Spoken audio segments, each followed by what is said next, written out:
Hold on for a second. Don't blink, because once you start paying attention to Peppa Pig like this, it's very hard to stop. I was rewatching a few random episodes recently, not looking for anything specific, just letting them play. And that's when I started noticing things. Small things at first, objects moving, logic disappearing, physics giving up completely. So I decided to take notes. And now, unfortunately, you're coming with me. Let's start simple. Granny Pig's chickens. Right at the beginning, something already feels off. Mummy Pig arrives at Granny Pig's house and they start talking immediately. No greeting, no hello, no acknowledgement. Mummy Pig doesn't even say hi to her own mother, which is strange, because this is a children's show that usually goes out of its way to model polite behavior. Please, thank you, sorry. And yet here, apparently basic manners were optional that day. Then there's the lamp inside the house. Take a closer look at the cable. It's supposed to go up into the ceiling. That's how lamps usually work. Instead, the cable just goes nowhere. It looks like it's attached to the wall, or maybe the stairs, or possibly a different dimension entirely. There's no clear endpoint, and once you see it, it becomes impossible to ignore. Especially because this exact mistake has existed for multiple seasons. They didn't fix it. They just changed the color of a nearby door and hoped no one would notice. In the same episode, Granny Pig starts talking about Mummy Pig's childhood, and this is where things get unintentionally funny, because this was the perfect moment to mention literally anything about Mummy Pig's family. A sister? A brother? Anyone. But no. The story stays extremely vague, which is impressive because it takes effort to talk about someone's childhood without ever mentioning another child. It's like the writers were actively avoiding opening that door. Then Peppa and George are suddenly traveling. We see their suitcases in one shot. Next shot, gone. Completely disappeared. And even if they were still there, those suitcases are so small that there's no way they could fit even half of George's toys. But that's fine. I'm sure they didn't need them anyway. Now let's talk about the chickens, specifically the tracks they leave on the ground. In one wide shot, the footprints are clearly visible in one position. Then the camera zooms in and the tracks magically rearrange themselves. Same chickens, same ground, different physics. And while we're here, Granny Pig casually mentions she has a rooster, which raises a separate question entirely. If there's a rooster and only 3 hens and they eat chicken regularly, I'm not saying anything definitive, I'm just saying the numbers are suspicious. There's also a corn box. In one shot, it's completely full, filled right to the top. In the next shot, almost empty. No eating shown, no transition. The corn simply decided to leave. Then Peppa asks how they'll know when it's morning, which is an interesting question considering she has windows and eyes, and has presumably experienced mornings before. Without the narrator telling us it's morning, it would actually be hard to tell because the sun appears in a position that doesn't make sense relative to Peppa's room. The sun rises behind the house, but somehow it's visible from her window anyway. Moving on. The train ride. This episode is generous. It gives us a lot to work with. First, credit where it's due. The railway actually continues this time. In an earlier episode, the train literally had nowhere to go. So, good job fixing that. Although they also mirrored the train icon for no apparent reason. Not wrong, just unnecessary. Daddy Pig buys tickets. 5 seconds later, the tickets are being checked. That's not how trains work. Tickets are usually checked when boarding or during the ride, not immediately after purchase, while you're still standing there. Pedro loses his ticket. Then, in the next shot, the ticket is suddenly lying next to him. Except in the previous shot, it wasn't there. Which suggests the animators assumed the audience would forget what they saw less than 5 seconds ago. Unfortunately, they underestimated us. Then a platform appears, out of nowhere. And once the children board the train, the platform disappears again. It served its purpose. It is no longer needed. All the children are sitting together in one carriage, even George, even the cat. But in an earlier wide shot, they were clearly seated separately. And now, there are several suitcases that also appeared out of nowhere. Since the children didn't bring any, these must belong to previous passengers who simply vanished. As the train moves, the background becomes blurred. That makes sense. What doesn't make sense is why some background objects, like wall clocks, remain perfectly sharp. Apparently, only some objects obey motion blur. Danny Dog barks, and the animation is ambitious. His mouth movement doesn't match anything that resembles sound. It's less barking and more a suggestion of barking. Watch the window carefully. It goes down, then disappears, then comes back, then disappears again. At this point, the window is just doing whatever it wants. George and the cat move to the front carriage. Then, in the next scene, they're in the back carriage. And next to them is Rebecca Rabbit. Except one scene later, it's Richard Rabbit. Characters are switching places faster than the train is moving. Miss Rabbit is driving the train, and she keeps turning the steering wheel even though the train is on rails. This strongly suggests the steering wheel is decorative, which explains why she lets a child use it later. They enter a tunnel. It gets dark. Everyone echoes, which is impressive because they are inside a train. The sound would need to leave the train, hit the tunnel walls, and come back inside. But physics is optional here. On the return journey, the railway signal switches sides. It was on the right earlier. Now it's on the left. The train apparently crossed into a mirrored universe. A trip to the moon. This episode starts breaking rules immediately. Peppa is playing with a ball. The ball is clearly floating above the ground. At that height, objects usually have shadows, and for a moment, it does. Then, in the next shot, the shadow disappears completely, even though the ball is now closer to the ground than before, which is impressive because shadows are usually easier to maintain at lower heights, not harder. George then places a rocket on top of a perfectly round ball, and it stands, perfectly stable. No wobble, no rolling, no physics, just balance that would impress professional engineers. George deserves credit for this. The animators, less so. The flowers and grass in the background then change completely between identical shots. Same location, same moment, different vegetation. It's like the environment is being re-rendered every time the camera cuts. They go to buy tickets. Mummy Pig's hand goes straight through the ticket machine. If you pause at the right frame, you can see part of her finger sticking out on the other side, which confirms the machine is either hollow, imaginary, or optional.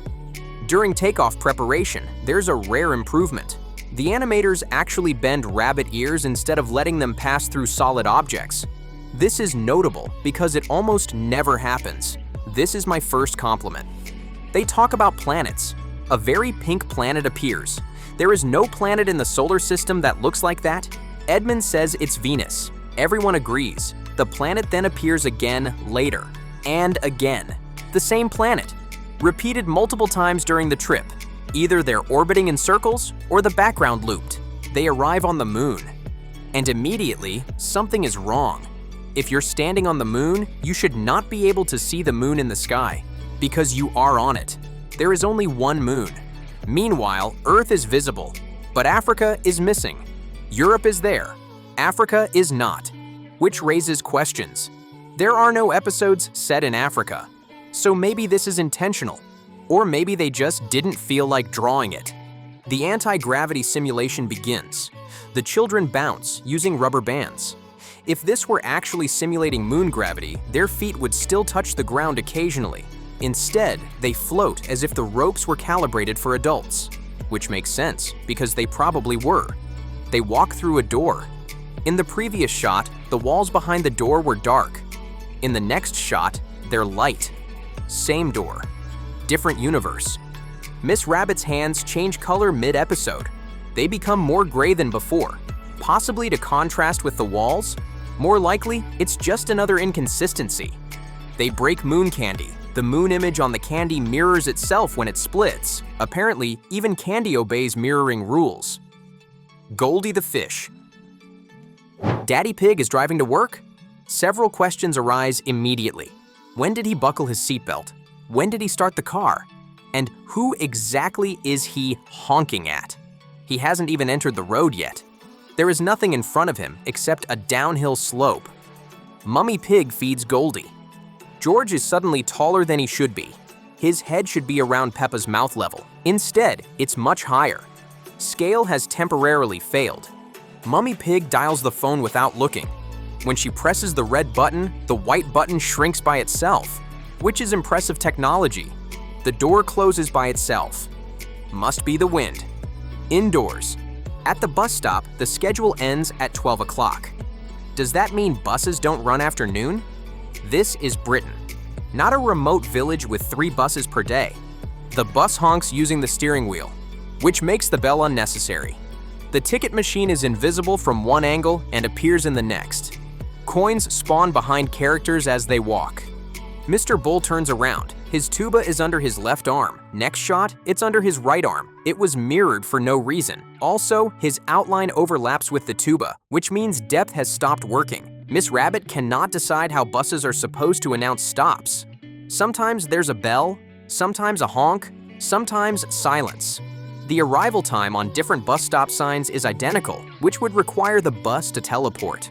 The bus is extremely tall. The supermarket doors are about 2.5 meters high. From the bus window, you can only see the top of them. This is later fixed in a wide shot.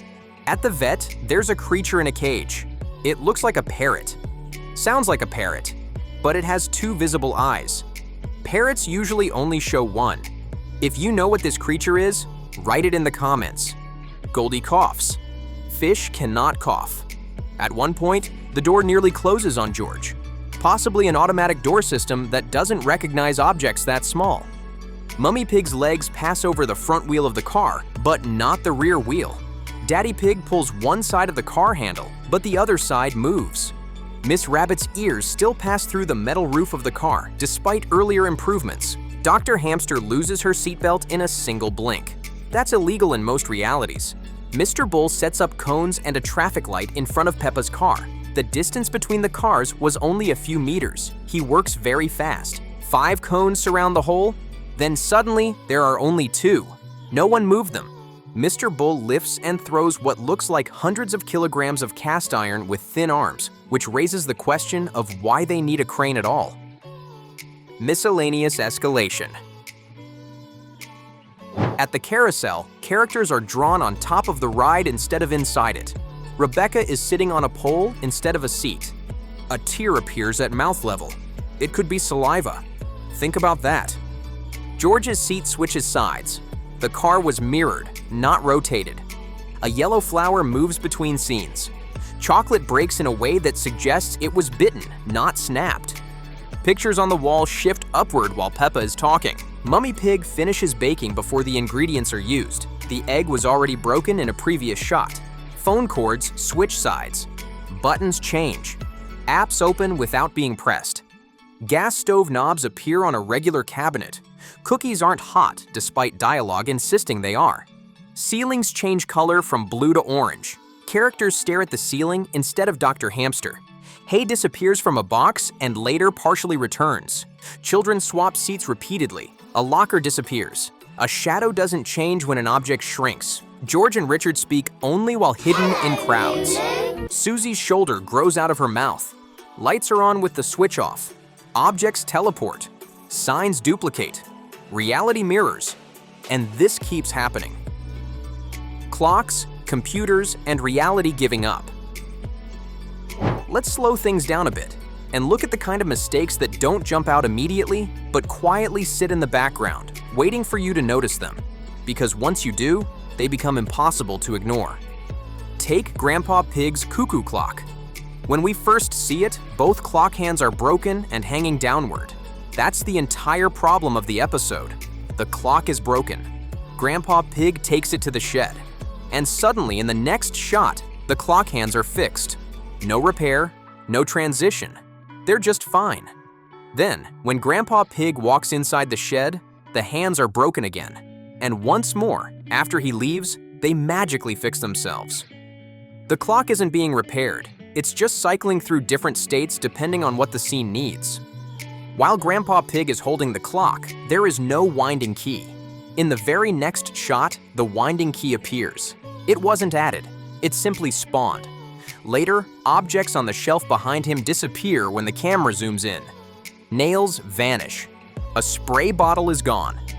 The shed is quietly deleting items to save effort. Then Grandpa Pig opens a book. His hand goes straight through it. Either the book is hollow or the binding has disintegrated from age. Also, Grandpa Pig's skin tone changes between shots, even though the lighting doesn't. One hand is darker than the other. Later, both hands become a darker pink. Compare that to earlier scenes. Something is clearly wrong, and it's not age-related. Now let's talk about computers. Granny Pig receives Grandpa Pig's old computer. There's a mouse on the left side, even though everyone using it is right-handed. Not incorrect, just impractical. Peppa presses nothing and the app opens by itself. When the egg counter appears, it only exists when the camera pulls back. At closer angles, it's gone. Shadows are also inconsistent. At a certain height, Mummy Pig has a shadow. At nearly the same height in the next shot, she doesn't. The rules for shadows change constantly depending on how much effort was invested in that frame. Then there's the kitchen logic. Soda in a glass cannot be drunk because the straw is positioned above the liquid. George's plate is empty. Then suddenly, it has both salad and pizza on it. No food was added, it simply reappeared. Peppa pulls out a phone, roughly the size of George, from nowhere. Don't think about where it came from. Think about the fact that the salad reappeared first.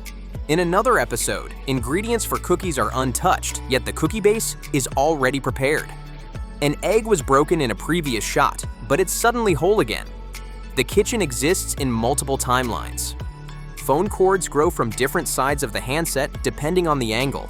Buttons change size. Ringtones change between episodes, which might suggest different phones, except the model looks identical every time. At the vet, the ceiling color changes from blue to orange. Characters who are grown up look at Dr. Hamster. The children stare at the ceiling. Possibly they are also confused by the color change. A box of hay appears in 3 different versions. First, hay sticks out. Then it's gone. Later, it's partially visible through holes. One version would have been enough. Children switch seats within seconds. A locker disappears between scenes. Shadows don't adjust when objects shrink. Susie's shoulder grows out of her mouth. A light is on while the switch is clearly off. At this point, the mistakes aren't occasional. They're structural. Objects teleport, colors shift, characters mirror, and the world keeps functioning as if nothing is wrong. Which is honestly impressive. These aren't big mistakes. They don't ruin the show. But once you start noticing them, they stack up fast. So if you caught any others we didn't mention, drop them in the comments. And if this made you see Peppa Pig a little differently, just remember, you were warned not to blink.